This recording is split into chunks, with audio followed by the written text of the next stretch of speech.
say they're worth $40,000 or something. So you tell the guy, would you rather I paid you $30,000 or would you rather have 120 days terms? I don't have to pay you for 4 months, you see? And you get his mind on dichotomy. You know, he's got, either he has to take $10,000 less or he has to wait 4 months for his check, you know? And you get his mind, you know, struggling with these two choices. And he's not struggling with the idea that maybe he shouldn't sell it to you at all. You see, you know, and you know, if you're not meditating a lot, you see the world like that. And when you meditate a lot, you're constantly coming up with different ideas of different ways of solving a problem that nobody else is thinking of.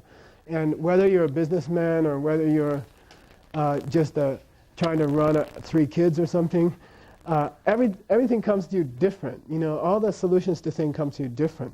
And you solve them like nothing, like a piece of cake. They call togme means piece of cake, hot knife through butter. You know, all these places where people see problems, you see opportunities. And you really do. And that's a benefit of meditation. Okay, Shinjan. He mentions one point in this, meaning no matter what kind of business you're in or what your career is or whether you're trying to run a family or a garden or it doesn't matter, but you have the ability to concentrate one point on it. You have an intense ability to concentrate, you know, and you can focus your mind on something that you're doing and you have this ability to just stay there intensely, you know what I mean? And you just sink into it and you stay there and you can focus on any kind of a problem or any kind of something you want to work on, like a project that you want to work on. People who meditate a lot are much more likely to succeed in their everyday affairs because they know how to focus on something. You see what I mean? They're able to weed out other objects and focus on this one task that they have, and they're normally much more successful. You know, there's a karma of people who concentrate on too many things and don't succeed at anything. They never finish anything. And if you start meditating a lot, you gain this ability to concentrate on one task and see it to its conclusion. Even if it's like a 10-year job or something, project or something, you have this ability to see into the future and focus on it much more strongly. So if you're like a person who's frustrated because you can't bring things to fulfillment or to completion, if you meditate, then you're able to do it. It gives you this ability. Next thing he says is that ability is useful in monitoring your mind. Okay? And that's a Buddhist, especially if you're trying to keep a book or something. One of the goals in your life is to be able to monitor your own mental condition.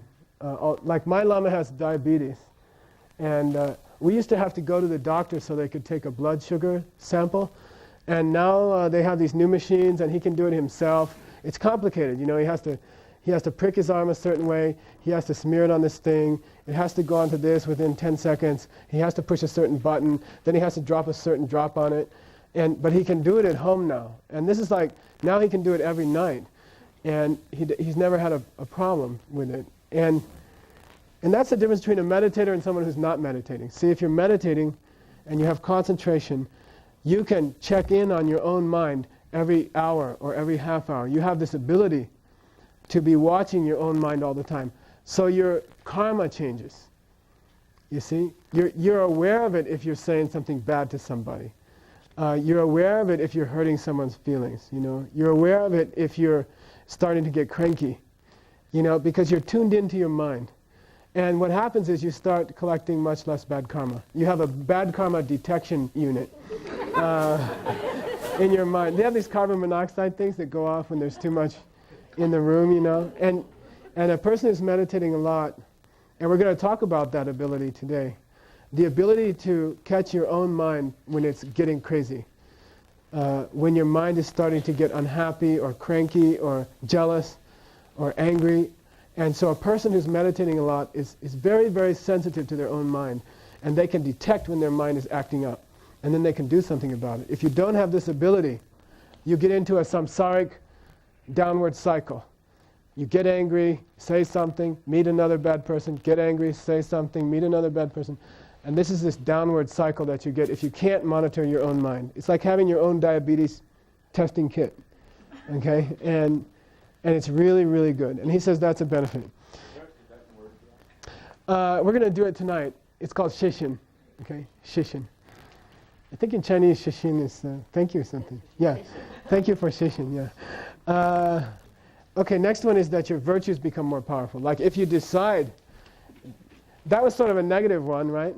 Now if you decide to do some virtuous thing, like I'm going to do something for Lama Sopa, you know, I want to make Lama Sopa an offering or something.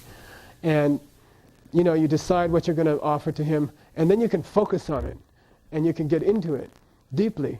And then you take on this joy with your good deeds. So your bad deeds become less, and your good deeds, your good karma becomes much, much more powerful, much, much more focused. And if you do a good deed with a meditative state of mind, the good karma is extremely powerful. And you're able to focus and take joy in it and get concentrated on it.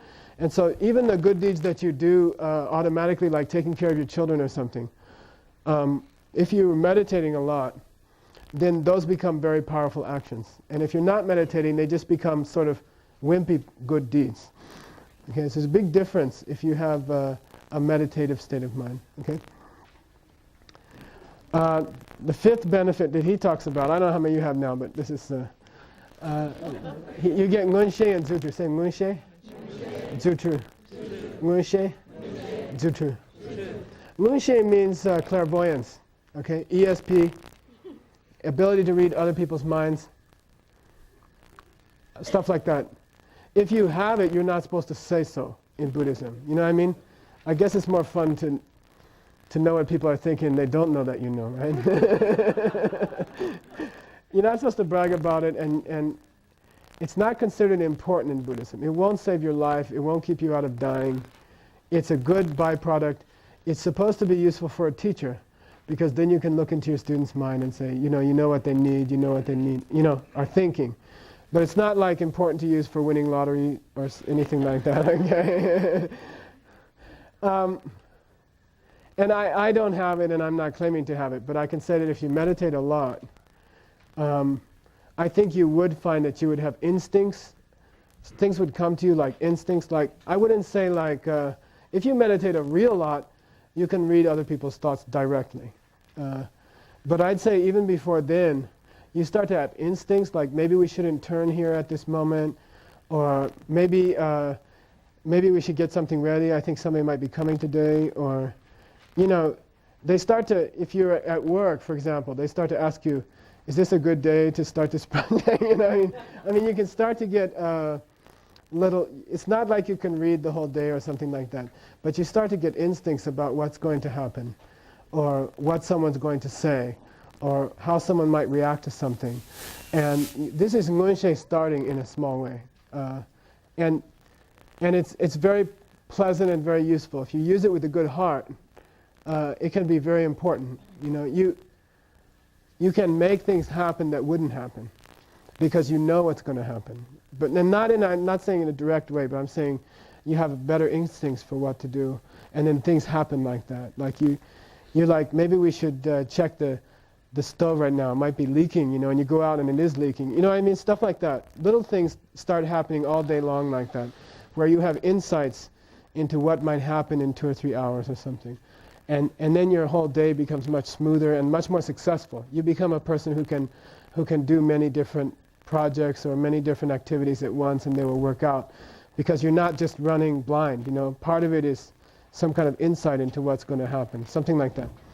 Zutru means ability to perform miracles. And if you get to an advanced state of meditation, you can adjust the physical properties of material objects. In other words, if an object is soft, you can make it hard. And you can change the basic properties of an object. So on a low level, you could for example, you might not get cold very easily.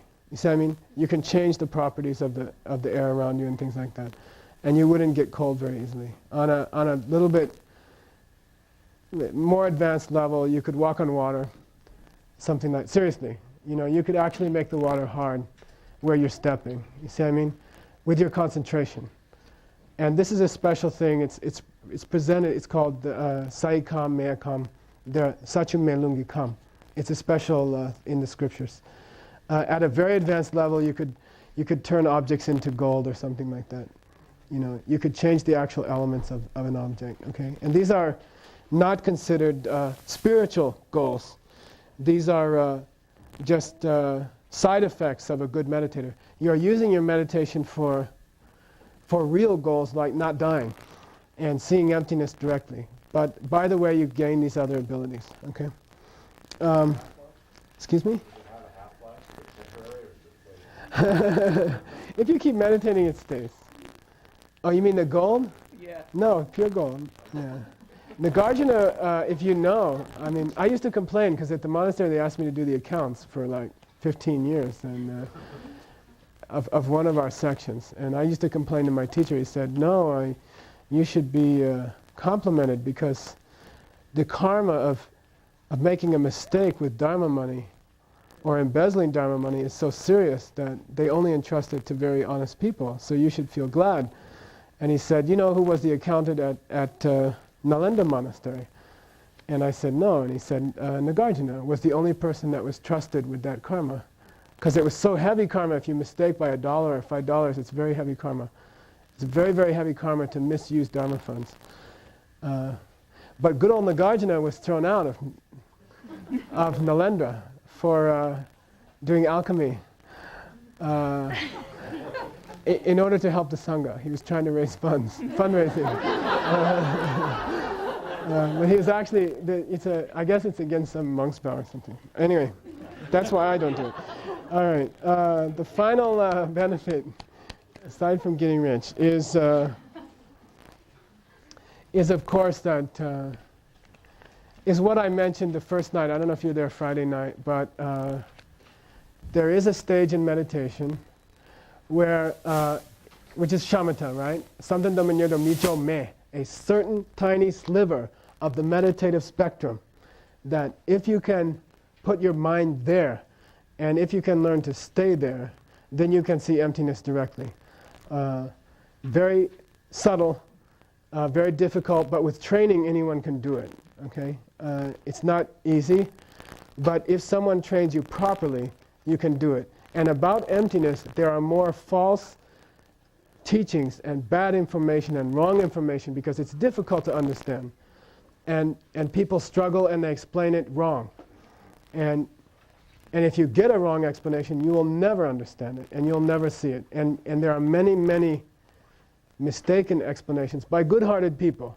You know, I read books all the time by good-hearted people writing in English, and they are nice people, and they're explaining it completely wrong. I mean, in a way that no scripture ever said, in a way that no commentary ever stated, you know, in a way that no one has ever experienced, you know what I mean, and will never experience, you know.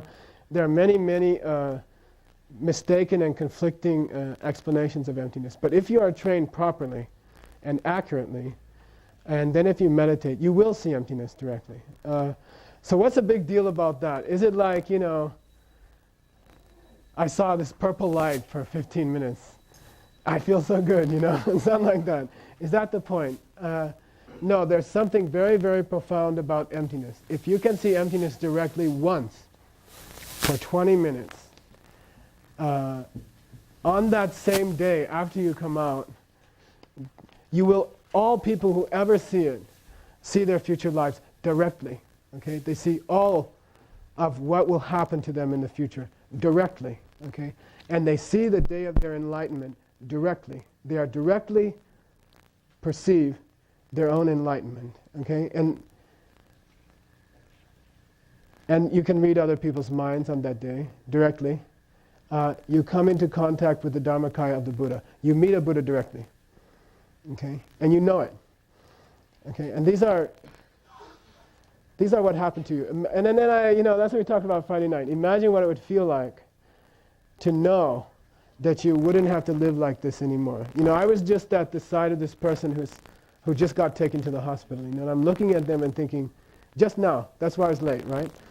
And I'm looking at them and thinking, you know, now this person can't meditate, now this person can't do anything.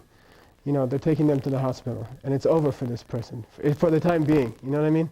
And then it just dawns on me, like maybe I'll be there, and then I think, yeah, stupid, you will be, and imagine what it would be like to know that you didn't have to go through that ever again.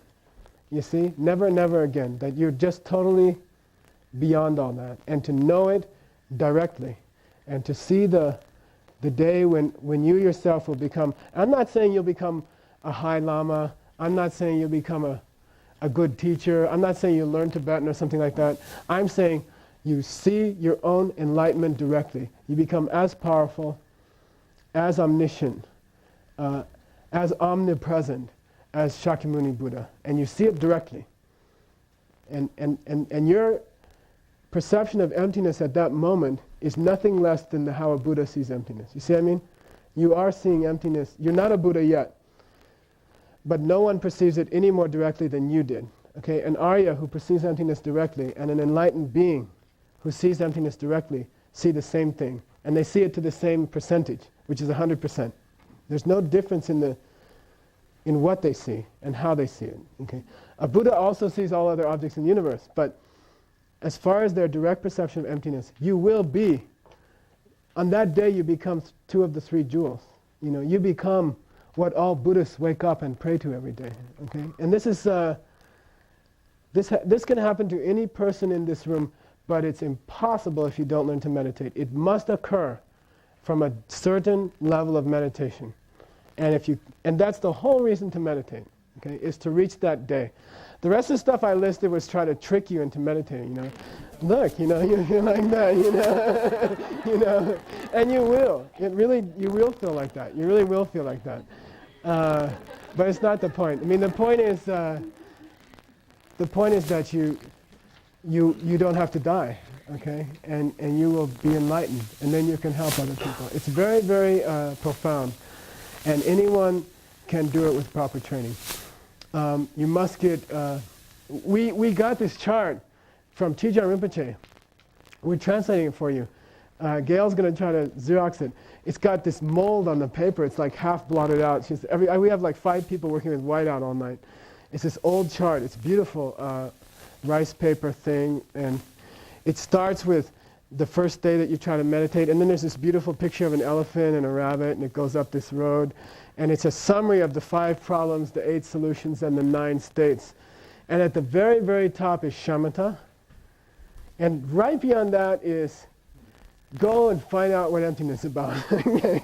Like after shamatha, it's like they consider that even more important. At the very end of this long and winding road is, and I'll give you the chart, okay? And then we'll have to do a nice one sometime. This one's kind of mussed up. We found it in this temple. It was all like had dirt all over it and mold, and right at the very top it says, go try to figure out emptiness, you see?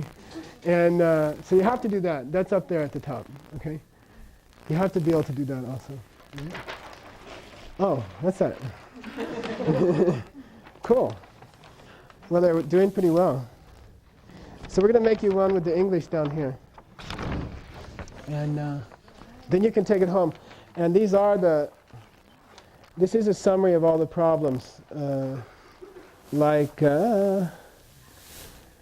It's still got some mold on it. Okay. Like this is, the monkey is your mind wandering, and the elephant is, it's not very clear. Oh, the elephant is your mind, and the black color is dullness, qinghua, okay?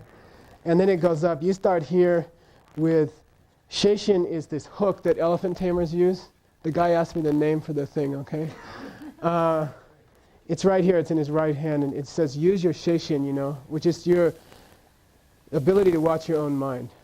And then you go up, and each of these, there are 6, 1, 2, 3, 4, 5, anyway.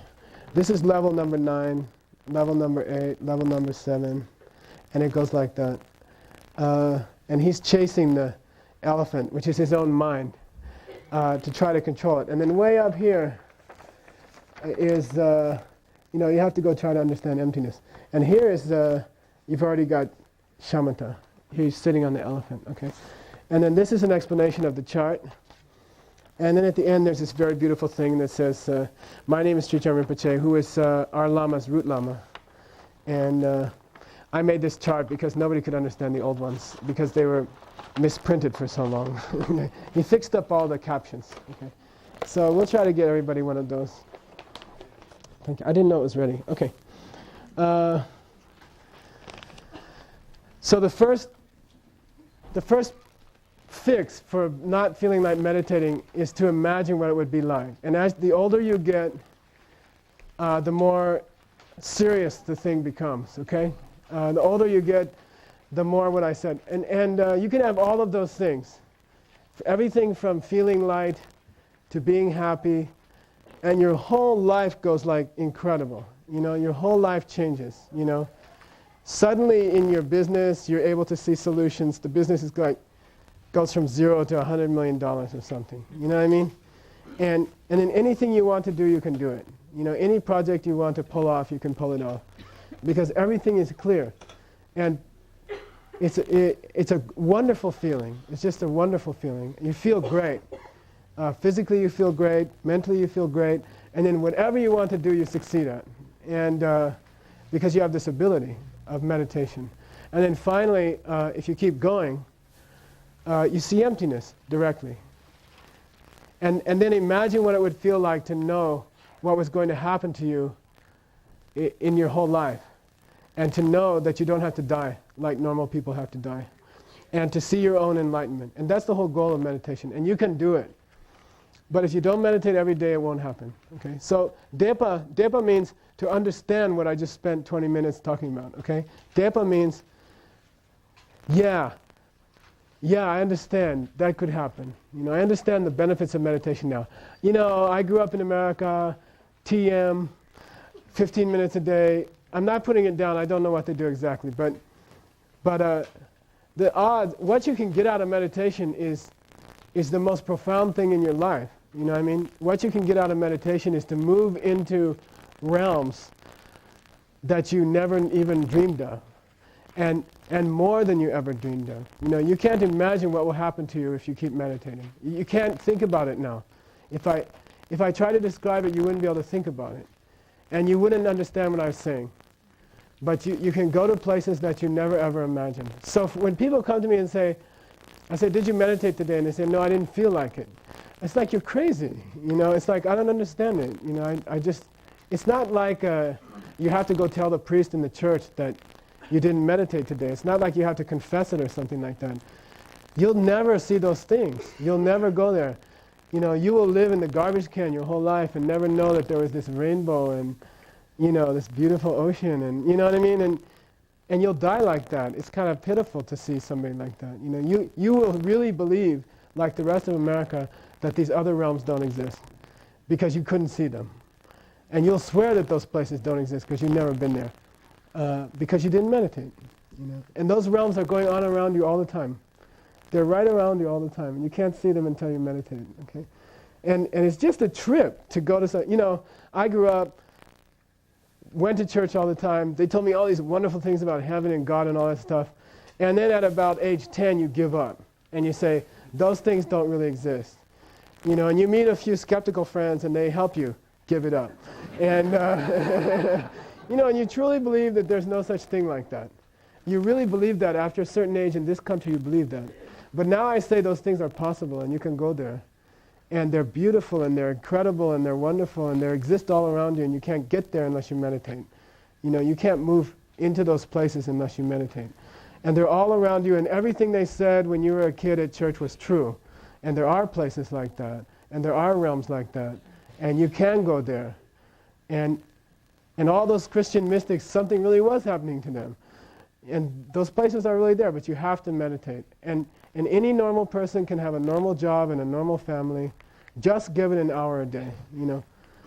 The rest is not, you don't have to, you know, go to France and find a convent or something. Or it's not like that. You can do it wherever you are. But you have to give it a good hour a day. And then you'll find out those things. You start to get the, ro nyamba means, you start to get the taste of it after a while. And then you get excited, okay? Okay, second one. We'll take a break after these four.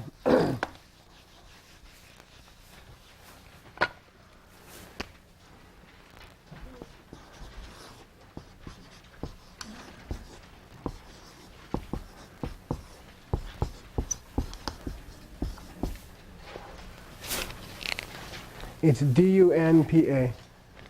D-U-N as in Nancy, P-A.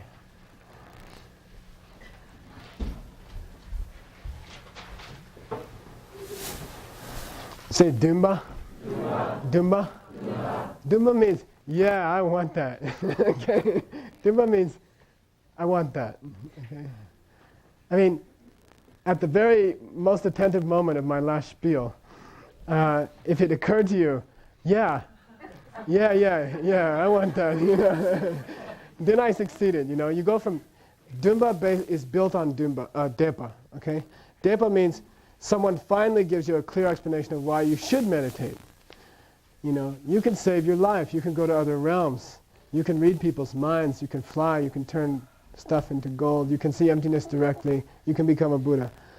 It's not just something you do for an hour a day and just sit there and wait for something to happen with some dim, you know, dull hope that something's going to happen and you quit after 6 months, because nothing happens. You know what I mean? It's not like that. So Depa means to understand what could happen to you if you got good at it. And then Dumba builds on that. And Dumba means, yeah, I'd like to get that. You know what I mean? I'd really like to get that thing. Okay? It's like some kind of inspiration that says, yeah, you know, I tried meditating in the past, now I'm going to get serious about it. Okay?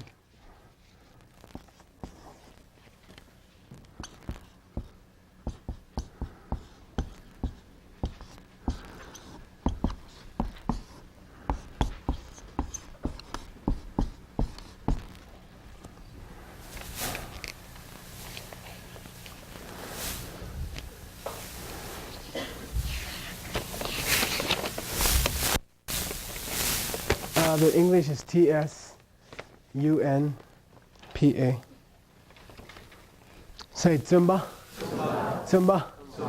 Tsumba means the willingness to work hard to get it. Okay? Tsumba means the willingness to work a little bit hard in your meditation. And again, it builds on the first two, right? Depa means, oh, finally someone explained to me what meditation can do for you. Okay? And I have a feeling you really can reach those things. And then Dumba is like, yeah, I'd really like to do that. You know, that sounds good to me. And then Tsumba means, you know, what is that? Ravi Shankar. People said, you played beautifully. He says, yeah, it's 10% inspiration and 90% perspiration. You know? And he said, if I used to play sitar in India, and they sit you down for 3-4 hours and you say, could I play like Ravi Shankar? They said, yeah, can you do this scale? You can do like Rag Lalit, you know. They'll say, you do the Rag Lalit scale for 3 hours, and they leave you in this room, you know, and they go home, you know, and hopefully they come back, you know. And you just do scales all day, you know, and they say, you want to play like Ravi Shankar? Here, do these scales. And all day long you're going this. Sa re ga ma pa da ni sa sa ni re ga pa ni. You know, you go up and down, and it drives you crazy. But that's Tsumba. Tsumba means sweat. You know, you gotta put in the time, and you get good at it. But it's like athletics or music or anything else. You have to sit there and sweat, and you have to try every single day. You have to work at it, whether you feel well or not, whether you feel like it or not. Whether your back hurts or not, you know, whether it's cold or not, whether you have time or not, whether you have other demands on your time or not, this comes first. And you do your meditation. And you just put in the hours that it takes. And that's just raw hours, okay, on your seat. I think it was, who was it, Milarepa? Was it Milarepa? Marpa that showed him the thing? I don't remember. Anyway. Milarepa? Milarepa? Yeah, so yeah, Milarepa's leaving Gampopa or something. I don't know. Anyway, some guy, I won't show you, but his student said, what was it that made you such a great yogi? And he turned around and he pulled his robes up and he had these big calluses on his butt. And he said, you know, sitting on my meditation seat, you know, just hours. And like that, okay?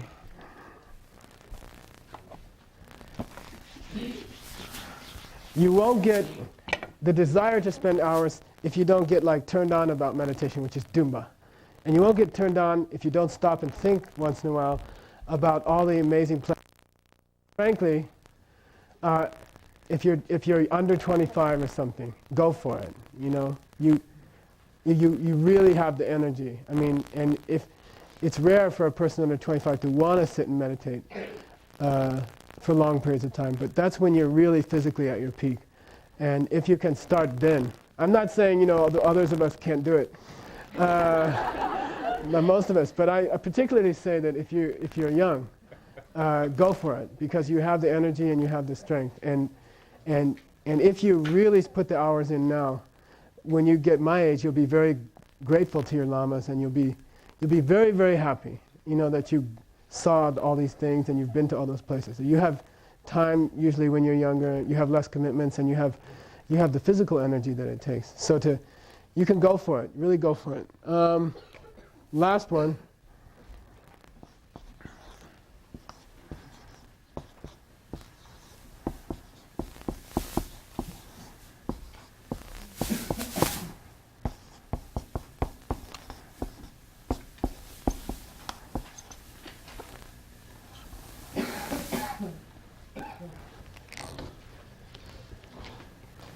The English is Shinjang, Xinjiang. Okay, Xinjiang.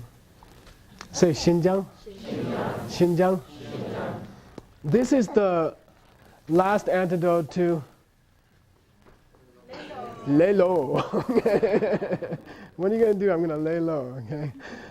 No, you're not going to lay low. This is the last antidote, and they all build on each other. So the first one was what? Yeah, Depa, which means, yeah, I understand what this thing can do for me. And then Dumba, which is what? Like you get turned on by it. Third one? Tsumba, you put in the hours.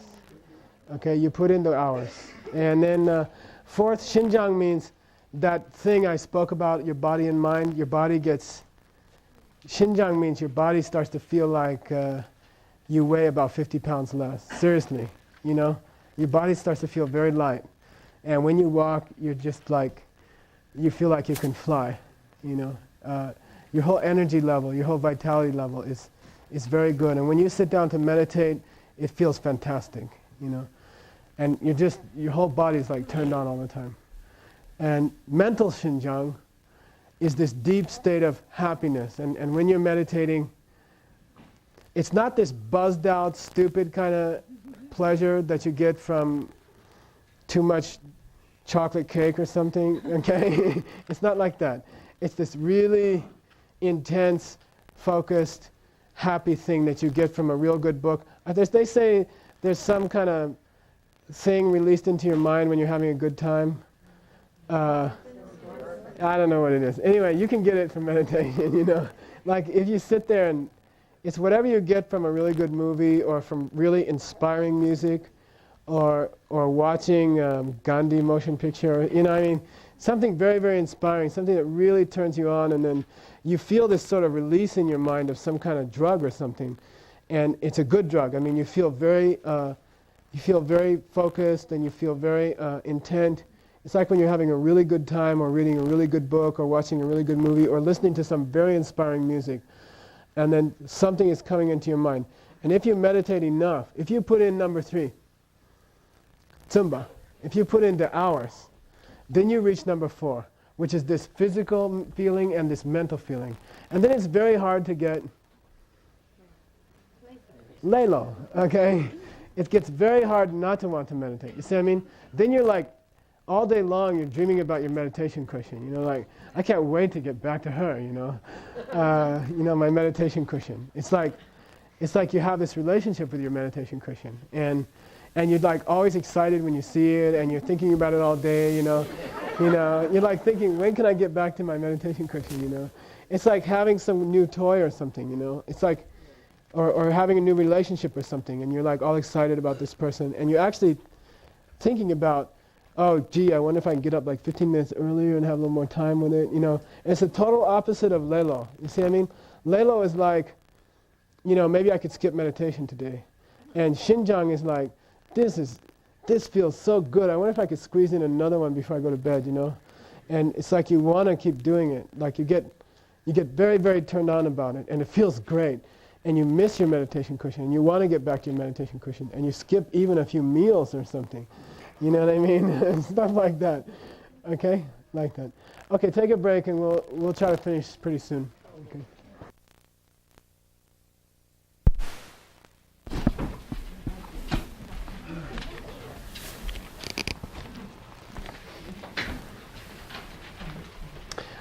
For those of you who can't see, it's DAM, NGAK. I'm not plugged in. I feel to be plugged in. Am I missing one?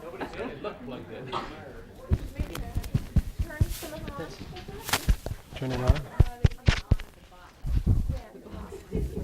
Okay, I think it's okay. Okay, better? Yeah. Better? Okay. DAM, NGAK, JEPA. Okay. Say Damngak, Jepa. Damngak, Jepa. By the way, we're going to go really late tonight. Not as bad as Lama Supa, okay? And just enjoy it, okay? Just relax. Figure you're not going to get home on time. We have to do a puja after this. You people just relax. We'll do it really slow. And then we'll all sleep in tomorrow, okay? Okay, deal? So don't even worry about it. Don't think about it. We'll do a nice, slow, beautiful puja. We'll end in the middle of the morning, and not that late, maybe midnight or something. And then we all get to sleep in tomorrow. Okay. This is the Dham and Kadampa, meaning advice, okay? Kadampa means, by the way, where everything you ever read seems to be like personal advice to your practice. This is this thing where you go into a teaching and the Lama seems to be criticizing you directly. And Kadampa means something like that. No matter what they say, it seems like they're talking straight to you. The Dham means advice. Damngak means advices. In this case, how to meditate, right? Jepa means to forget. Okay. Now I have to tell you that it doesn't mean that, okay? And never forget it, okay?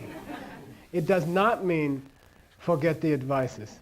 It means to lose the object, you see? And so many parts of the meditation instructions are like that, and you have to be linked into the oral tradition, and you have to know that they're code words for something else. So and if you don't know, you translate it wrong, and then people are struggling, because people struggle because it's wrong. And they try to do what it says, and it's wrong, and they can't do what it says, and they keep trying, and it doesn't work, you know. So, Damngak Jepa, forgetting the advices means to lose the object of meditation. You're trying to keep an image of Lama Supa in front of you, and then suddenly you're thinking about, you know, what do you have to do this afternoon with this guy at work? You see what I mean? And that's Damngak Jepa. It means to lose the object of your meditation completely. Okay? It's like a very gross meditation mistake. And it happens a lot at the beginning levels, okay? Where you just completely onto another subject. And you lost the original object of your meditation. Whether it was an image, or whether it was part of an outline that you're meditating on, or whether it was part of a philosophical problem that you were meditating on. Those are three different kinds of meditation. But to get totally off that onto another subject, you know, 2 minutes go by, you're meditating on what this person said to you yesterday, and that's called Damngak Jepa. It has nothing to do with forgetting how to meditate or forgetting the instructions or anything like that. You have to know that, okay? Of course it's the second meditation problem, okay? The fix for that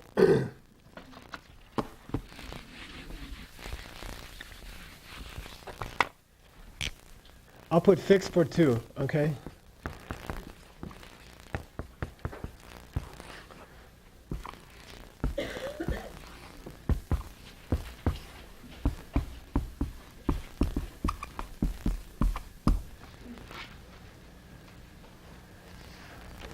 It's D-R-E-N as in Nancy, P-A. Say Temba. Temba. Temba means to bring your mind back to the object. Okay? Literally it means to remember something, and it doesn't mean that in the study of meditation. Again, it's one of those code words. So it's not, People have translated it as recollection or remembering or something. It's not that. Recollection means, where did I leave my keys? Oh, now I recollect where I left them. You know what I mean? That's not what Tenba means here. And that it's just a lazy translation, and they haven't studied the great books, and they haven't seen what it really... It means, of course, to bring your mind back to the original object after you lost it. Okay? That's Tenba. Okay? So the grossest, boo-boo number 2. What was boo-boo number 1? Don't say laziness, okay? Don't feel like meditating, okay? I mean, it's a kind of laziness, but more especially, it's what you've had all these years. You just don't feel like it. Okay, that's lelo. And then the second problem is that you just lose the object. And then the fix for number 2 is you bring it back. You bring the mind back to the object. Demba also means to pull, or, like a donkey or something, all right? You pull him back to his object. Come on, we got to come back here. We were looking at Lama Supa, and you're thinking about what that lady said to you yesterday. Okay? That's Tenba. Tenba means pull the mind back to where it was. Okay?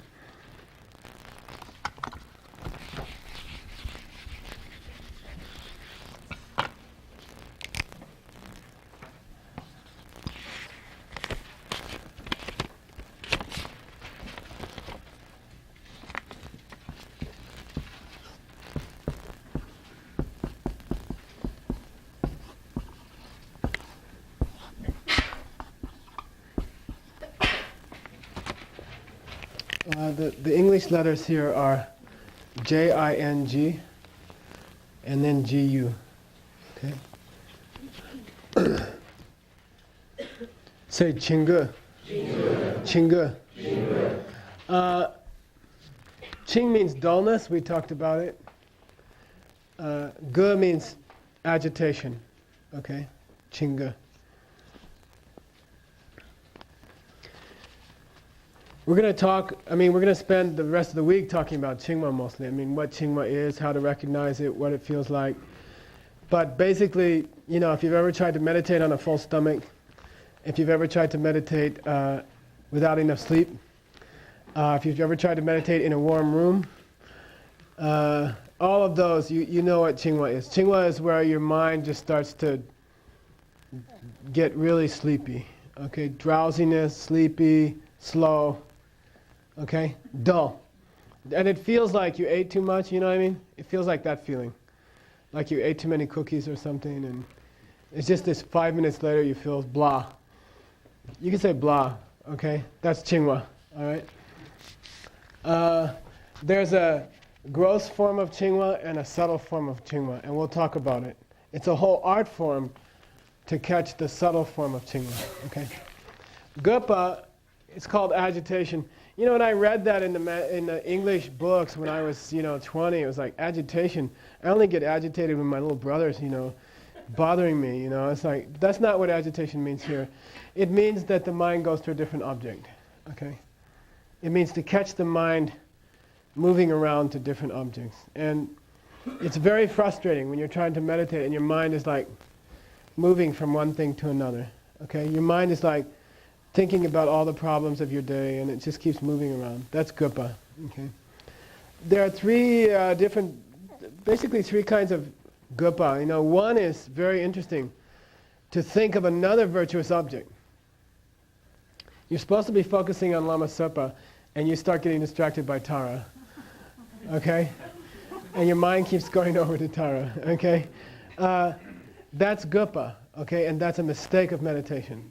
So Jetsun Kappa says, first of all, be aware that if your mind moves to any other object at all, even if it's a good object, that's a mistake.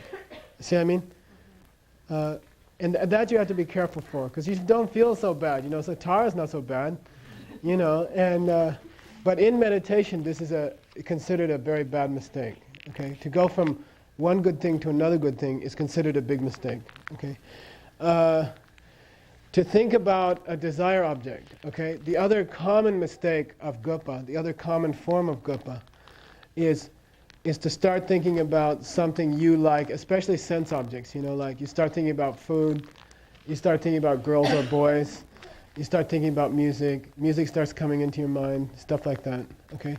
These are common things that pull your mind away, gupa. So the first kind of gupa is kind of like a noble gupa, where you start thinking about Tara instead of Lama Tsapa. The second kind of gupa is not so noble, and you're thinking about what's for lunch, or you're thinking about that girl you saw in the store, or something like that. And that's the second kind of gupa. Third kind of gupa is not as common and much more destructive. And that's to have any negative thought about another person. Okay? Any kind of negative thought about another person. I don't like this person's been bothering me. You know, my mother still calls me every morning. I wish she'd leave me alone, call me every other morning. You know what I mean? Stuff like that. Okay? They say that for every thought of feeling bad about somebody, you have about 1,000 desire thoughts. You see what I mean? Like, desire thoughts are much more common.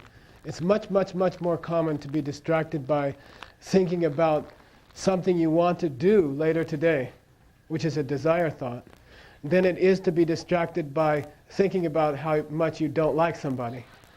But they say that the second one destroys your meditation much better. Okay? If you want to ruin your meditation completely, have an anger thought. Like, if you have a desire thought, you can kind of use that what's the opposite of inertia? What is it? Is that inertia? The momentum. Yeah, like if you have a desire thought, you can have momentum and bring it back to some good thing. You see what I mean? Like, if your mind is like bright and cheery and thinking about some song that you heard on the radio, you can kind of lasso it and bring it in. There's still energy to it, right?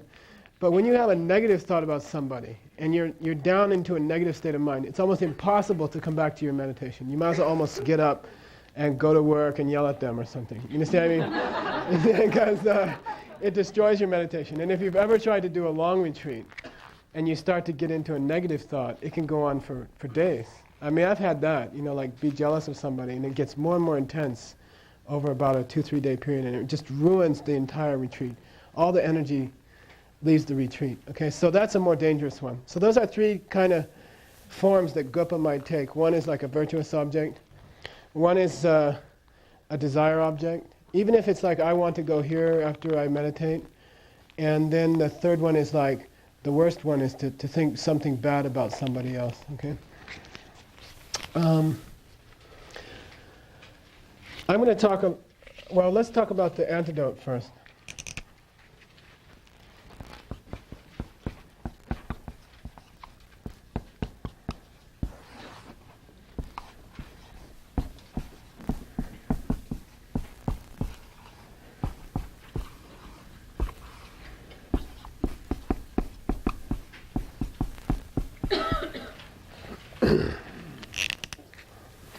The English letters are S-H-E, S-H-I-N.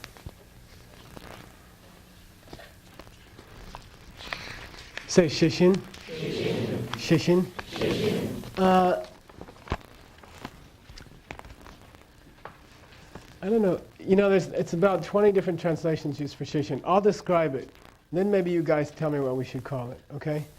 Shishin is a state of mind that watches your mind. It's almost like a spy or something like that, or an alarm. It's like in the diamond business we have all these exotic alarms in the safes, but this is the one that would detect sound or motion in the room. You know, like a sound alarm.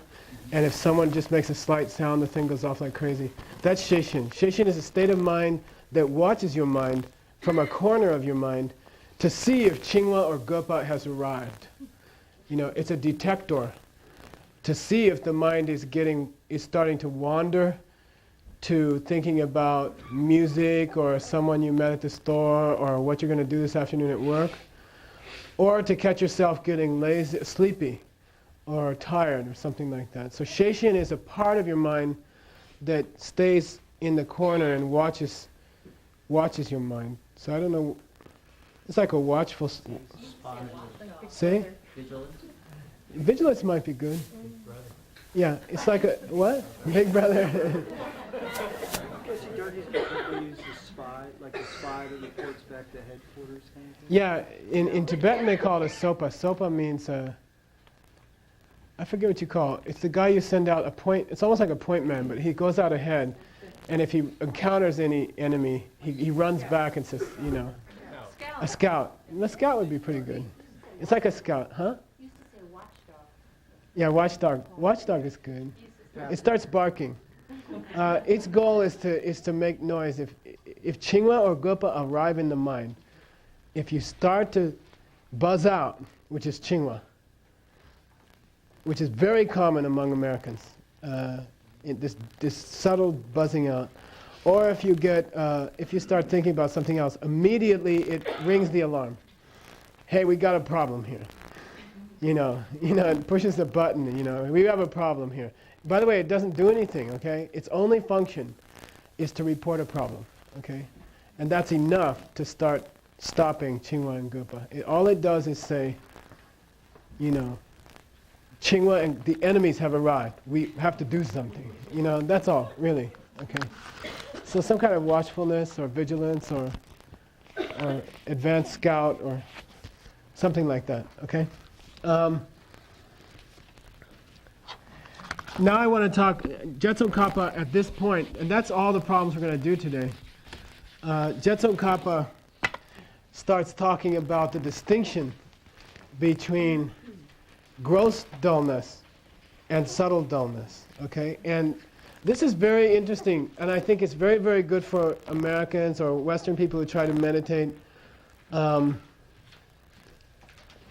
It's easy to tell when you're having a bad time meditating. It doesn't take Einstein to figure out that you're feeling sleepy or drowsy or you can't concentrate or you're kind of feeling heavy or sleepy. That's easy. Shishin, that kind of shishin doesn't have to be a big, well-developed thing. You try for about 5 minutes to meditate. One day, I totally fell asleep, fell over, hit the closet, like hard. And then Shishin is like, we have a problem here, you know what I mean? And it really hurt for about a day, my shoulder hurt. And it doesn't take a big Shishin to do that, but there's a subtle dullness. And according to Jetson Kappa, anyone who tries to meditate seriously might have this problem, will have this problem, and you have to be able to detect it. Your Shishin has to be tuned,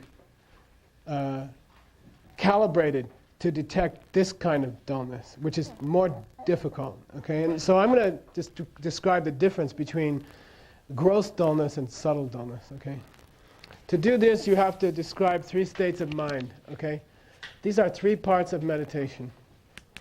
This is totally different from the 5 problems and the blah blah blah. Okay, these are 3 new things. Okay.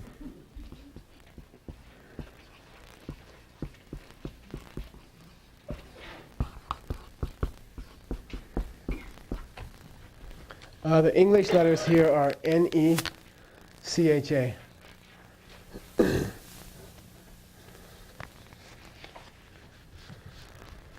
Say necha.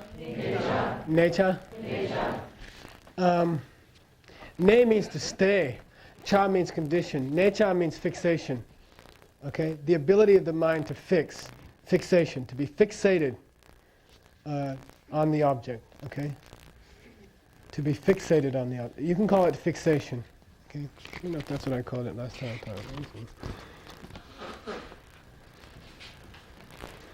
Yeah, you can call it fixation. Okay. If you have good fixation, you're not getting damgak jepa. You're not losing the object. That's basically it. Okay. If you have good fixation, then you're glued to the object. Okay. Your mind is here and the object is here, and it's staying there. Okay. Is that the part where your mind it'll track the object? Like you don't have to do anything, it almost like does it by itself? Whether fixation, he said, is that where the mind is almost staying on the object automatically. Whether the fixation occurs through intense effort every few seconds, or whether the fixation is cruising on the object because you're so good at it, it doesn't matter. This is just whether or not it's fixated there. Sometimes it's through intense effort, sometimes it's through cruising. And we'll talk about that later. We'll get to that difference later, okay?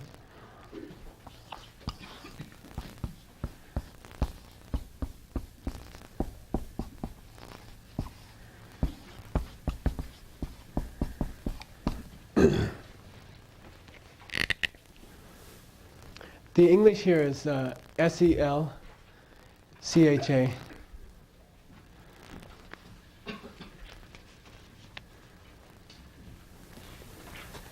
S-E-L-C-H-A. Say selcha. Selcha. Selcha means clarity. Okay. Sel means clear. Cha means condition. Selcha means clarity. When I first learned this, and the book said clarity, and it said you're having a clarity problem, try to increase the clarity, I would try to go to the Buddha's fingers and try to make them clearer.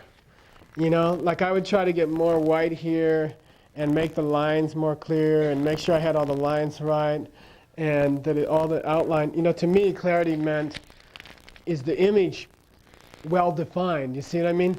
And then I was studying it much, much more, and all of the text, when you get deeper into the text, they say, by the way, clarity is not a quality of the object, it's a quality of the subject. Meaning your mind is more bright and your mind is more into it. You see what I mean? So it doesn't refer to, when I say clarity from now on, you guys know I'm not talking about how clear is Lama Zopa's face in your meditation. It doesn't mean that.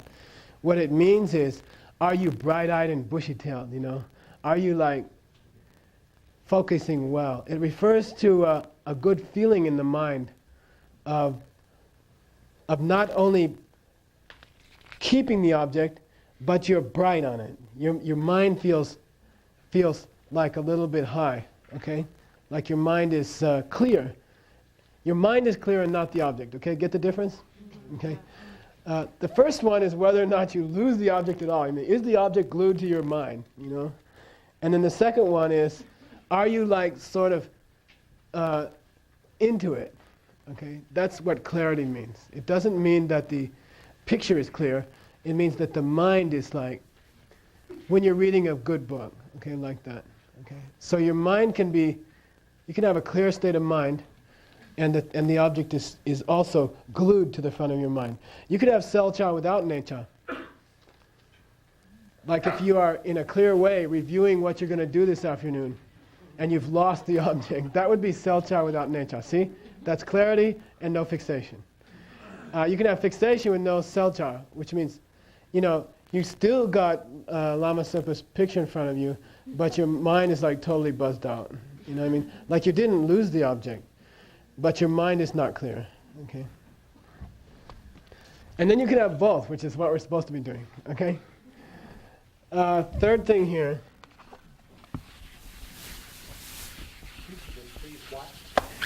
These are like three qualities of the mind that will help you decide whether you are having rough dullness or subtle dullness. And we'll get to, first we have to explain these three, and then only then can I explain to you the difference between rough dullness and subtle dullness. Why are we spending so much time on subtle dullness? According to Jetsun Kappa and all the great meditation teachers, 90% of the people who learn to sit in the proper position and stay there for an hour are engaged for the whole hour in subtle dullness, you know. And I'm afraid that most Westerners who learn to meditate are there. You know what I mean? I'm afraid of that. I think I've spent many years just trying to recognize what it is. You know what I mean? And if someone explains it to you and you learn what it is, you can avoid it. You see what I mean? It's supposed to be a great mistake that you only figure it out like 10 years later and you wasted 10 years, you know.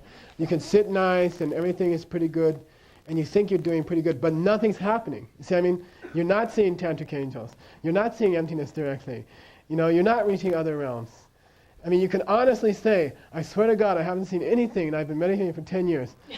Then you have subtle dullness. I mean, you know, it's an indication, okay, that maybe you have subtle dullness. Or you're not keeping your vows. Okay. Probably both.